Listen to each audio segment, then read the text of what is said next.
Good morning, dear students. Today we are going to start with a new chapter, chapter number 5, presentation of data. Today in this chapter we will study about the textual presentation and tabular presentation. So first we start with the textual presentation. Textual means हम लोग किसी चीज़ को text में लिख देते हैं, paragraph form में लिख देते हैं, उस डेटा को प्रेजेंट कर देते हैं. इसमें क्या होता है, data is described with in the text and ये तभी सूटेबल होता है, it is only suitable when the quantity of data is not too large. अगर हमारा डेटा बहुत ज़्यादा लार्ज होगा तो we are unable to present it in a textual form, and if we present it in a textual form it will not be understood और it will not be retained in the minds of the reader at a mere glance. So it needs time and it needs the complete go through of the text. For example, I am giving you the example like it is given Census of India 2001 reported that there were 49 crore females. Census लिया, census means population जानी India की 2001 में, उसमें देखा 49 crore females थी against 53 crore males. Easy data, कम data है तो समझ में आता है. 49 crore females, 53 crore males. 74 crore people lived in rural areas and only 28 crore lived in urban area. तो ये बहुत छोटा डेटा था तो इजीली हम लोगों ने समझ लिया और रिटेन कर लिया.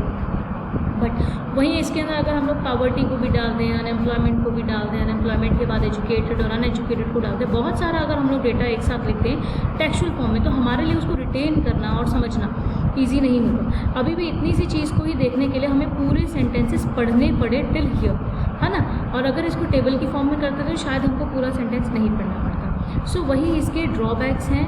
ड्रॉबैक्स यही है कि one has to go through the complete text of presentation for the comprehension. उसको समझने के लिए कंप्लीट टेक्स्ट को पढ़ना बहुत ज़्यादा ज़रूरी है. अगर हम कहीं पे कंप्लीट टेक्स्ट नहीं पढ़ते तो हमें समझ में नहीं आएगा. Reader does not understand at a mere glance of the text. अगर हल्का सा एक झलक मार ली तो उसको समझ में नहीं आएगा, उसको पूरा ध्यान से पढ़ना ही पड़ेगा. And it adds to the discomfort of the reader if large area is to be studied. अगर बहुत ज़्यादा एरिया को स्टडी करना है तो रीडर जो है हमेशा डिस्कम्फर्ट में रहता है. It is not his convenience to read a large data in a textual form and understand it and retain it and to analyse and interpret it. So it is very difficult for a reader if there is a large data, large area to be studied. So at that time textual presentation is not suitable. So these are the drawbacks of the textual presentation. And now we'll start with the tabular presentation. So dear students, let's start with tabular presentation.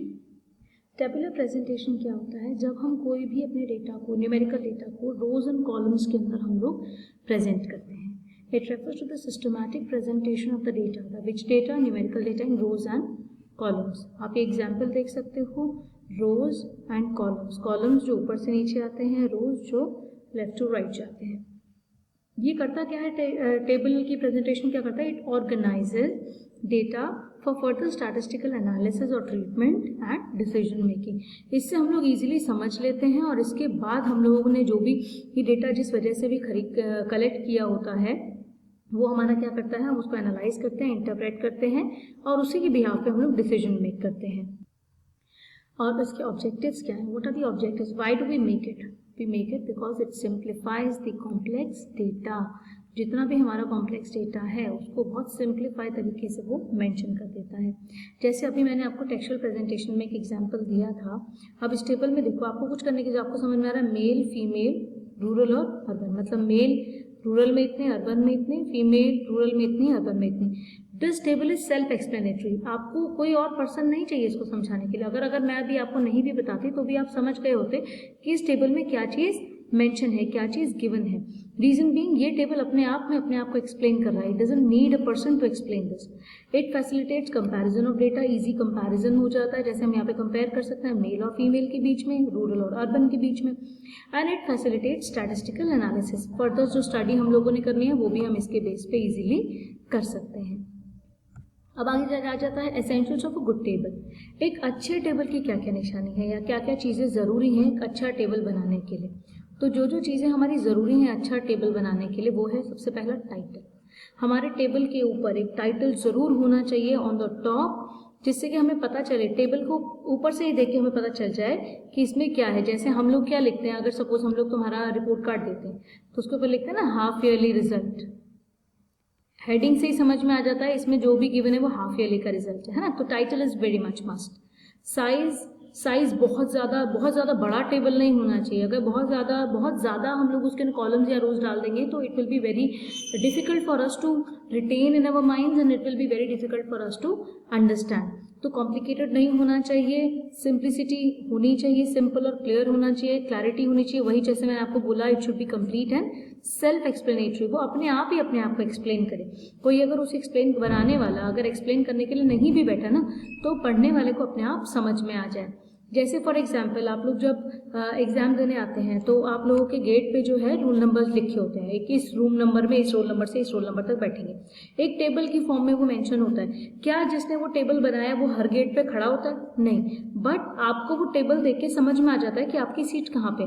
So that is self explanatory table. वो table अपने आप को explain कर रहा है, उसको बनाने वाला साथ में नहीं चाहिए। Next, units. उसके अंदर अगर हम लोगों ने प्राइस लिया है टेबल में तो रुपीज मेंशन होना चाहिए, चाहे करोड़ में है चाहे लैक्स में है।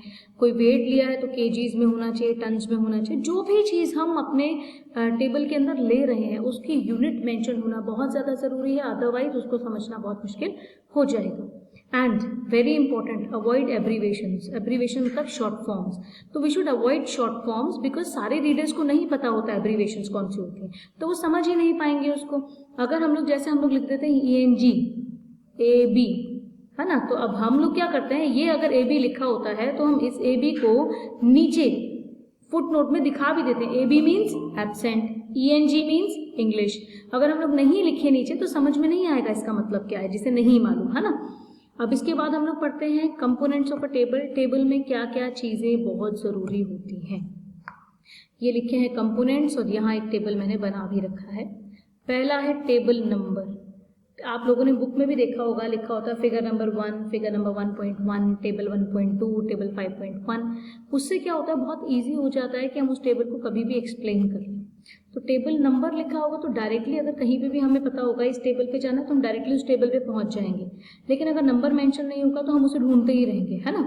दूसरा, टाइटल हमारा बहुत ज़रूरी है कि टाइटल होना चाहिए, जो मैंने अभी आपको ऊपर भी बताया। टाइटल इस तरह से आ जाएगा और हेड नोट आ जाएगा। जैसे टाइटल में मैंने दे दिया इनकम, और हेड नोट में दे दिया इन रुपीज़, ठीक है, या यहाँ पे लिख दिया इनकम ब्रैकेट में लिख दिया मंथली इन रुपीज़, या इनकम यहाँ पे लिख के मंथली यहाँ ना लिख के हेड नोट में लिख दिया मंथली या ईयरली। तो ये हेड नोट में टाइटल को ही एक्सप्लेन करने के लिए एक हेड नोट बना दिया जाता है। कई बार टाइटल में हम बहुत बड़ी बात नहीं लिखते हैं तो हम उसको हेड नोट में मेंशन कर देते हैं। फिर आ जाता है स्टब्स। स्टब्स क्या होता है, हेडिंग ऑफ द हॉरिजॉन्टल रोज। जैसे सपोज अब ये टेबल है, यहाँ पे ये जो टाइटल आएगा ये हमारा स्टब है। यहाँ मैंने लिख दिया सपोज नेम लिख दिया। यहाँ पे लिख रही हूँ रिया, सौरभ, ऋषि। अब ये है हमारे रो हेडिंग्स। यहाँ पे इंग्लिश के मार्क्स लिख दिए, हिंदी के मार्क्स लिख दिए, मैथ्स के मार्क्स लिख दिए। तो ये जो पूरा इंग्लिश हिंदी मैथ्स चलेगा ये सब रिया का चलेगा, ये सब सौरभ का चलेगा और ये ऋषि का चलेगा। तो ये है हमारा रो हेडिंग, ये स्टब और ये स्टब की एंट्रीज। कैप्शन क्या है, ये हमारा कॉलम हेडिंग, इस कॉलम का हेडिंग, इस कॉलम का हेडिंग, इस कॉलम का हेडिंग। ऊपर हमने दे दिया मार्क्स, राइट, या हमने दे दिया सब हेडिंग कोई भी दे दिया, या हम लोगों ने ऊपर लिख दिया हाफ ईयरली एग्जाम मार्क्स, यहाँ लिख दिया मार्क्स और यहाँ लिख दिया English, Hindi, maths. I hope it is clear to you. और नीचे दे दिया फुटनोट। फुटनोट में जैसे मैंने आपको बताया कोई एब्रीवेशन दे रखी है तो उसको एक्सप्लेन कर दिया, और सोर्स कहाँ से हम लोग ये डेटा कलेक्ट करके लाए हैं वो मेंशन हो जाता है। तो शायद आपको ये समझ में आ गया होगा। अब इसके बाद हम लोग कंटिन्यू करेंगे टाइप्स ऑफ टेबल्स के साथ। टाइप्स ऑफ टेबल्स के अंदर हमारी बहुत सारी चीज़ें आ जाती हैं, अलग अलग तरह के टेबल्स आ जाते हैं, वो अब हम कंटिन्यू करेंगे।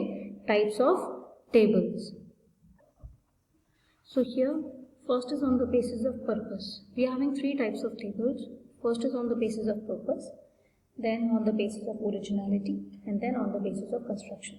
Today in our video, we will only study about the tables on the basis of purpose, and the rest others on the basis of originality and construction we will be doing in our next video.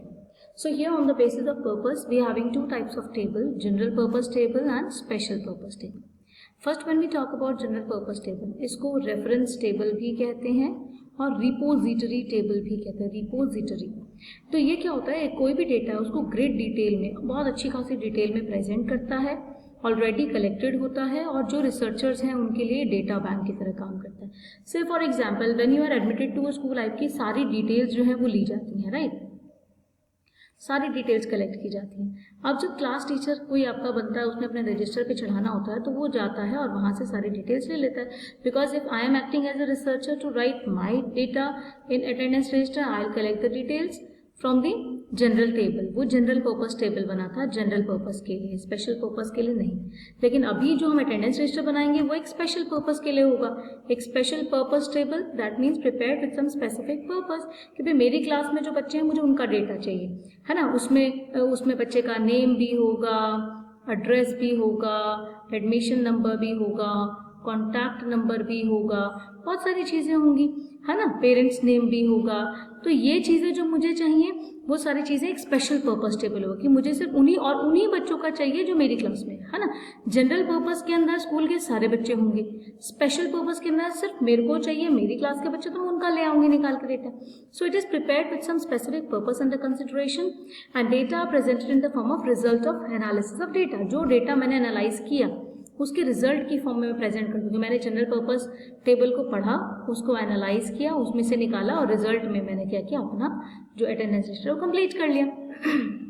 On the basis of originality में भी यही दो example हम लोग continue कर सकते हैं, तो वो मैं आपको अपने नेक्स्ट वीडियो में बताऊंगी। स्पेशल पर्पस टेबल को एक समरी टेबल भी कहते हैं और एनालिटिकल टेबल भी कहते हैं, जिसके बेसिस पे हम एनालाइज करते हैं डेटा को। So I hope it is clear to you and tomorrow in my next video I will continue with on the basis of originality, tables on the basis of originality and tables on the basis of construction. तो on the basis of originality में भी हम लोग यही example ले सकते हैं, school का जो भी डिटेल्स है वहाँ से अपनी क्लास का स्पेशल डेटा निकाल लेना। तो we'll continue it in my next video. Till here please try to understand it, go through it, make notes, and your queries are always welcomed. If you have any query regarding any topic, please ask me on the WhatsApp. Your queries will be answered. Thank you. God bless you all.